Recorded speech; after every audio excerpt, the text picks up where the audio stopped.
Well, Peter and the disciples, they mostly just don't get it. And so Jesus enters into the fourth block of teaching, followed by a series of teachings after that. And these are all about the upside-down nature of Jesus' messianic kingdom, which turns upside down all of our value systems. So in the community of the servant king, you gain honor by serving others. And instead of getting revenge, you forgive and do good to your enemies. And in Jesus' kingdom, you gain true wealth by giving your wealth away to the poor. To follow the servant Messiah, you must become a servant yourself. Matthew 18. At that time the disciples came to Jesus, saying, Who is the greatest in the kingdom of heaven?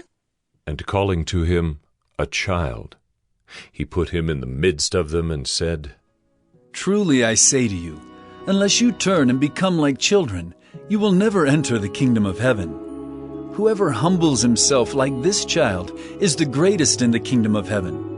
Whoever receives one such child in my name receives me.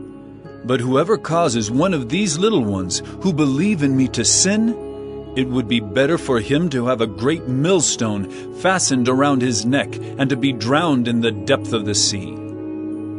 Woe to the world for temptations to sin, for it is necessary that temptations come, but woe to the one by whom the temptation comes. And if your hand or your foot causes you to sin, cut it off and throw it away.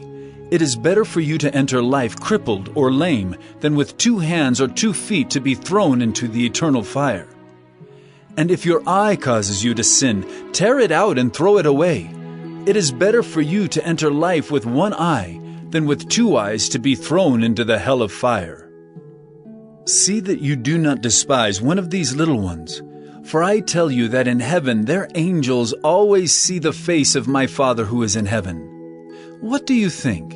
If a man has 100 sheep, and one of them is gone astray, does he not leave the 99 on the mountains, and go in search of the one that went astray?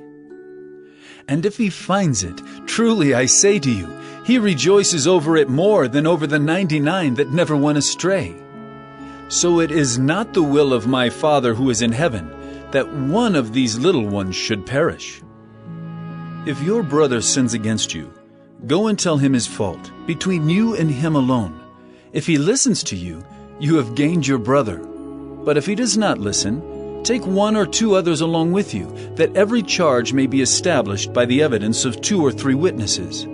If he refuses to listen to them, tell it to the church. And if he refuses to listen even to the church, let him be to you as a Gentile and a tax collector. Truly I say to you, whatever you bind on earth shall be bound in heaven, and whatever you loose on earth shall be loosed in heaven. Again I say to you, if 2 of you agree on earth about anything they ask, it will be done for them by my Father in heaven. For where 2 or 3 are gathered in my name, there am I among them. Then Peter came up and said to him, Lord, how often will my brother sin against me, and I forgive him? As many as 7 times? Jesus said to him, I do not say to you 7 times, but 70 times 7. Therefore the kingdom of heaven may be compared to a king who wished to settle accounts with his servants. When he began to settle, one was brought to him who owed him 10,000 talents.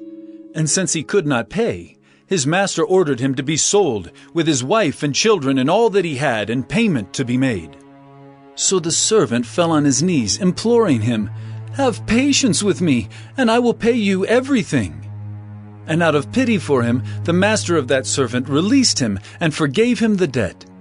But when that same servant went out, he found one of his fellow servants who owed him 100 denarii, and seizing him, he began to choke him, saying, Pay what you owe.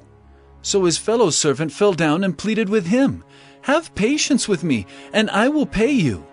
He refused, and went and put him in prison until he should pay the debt.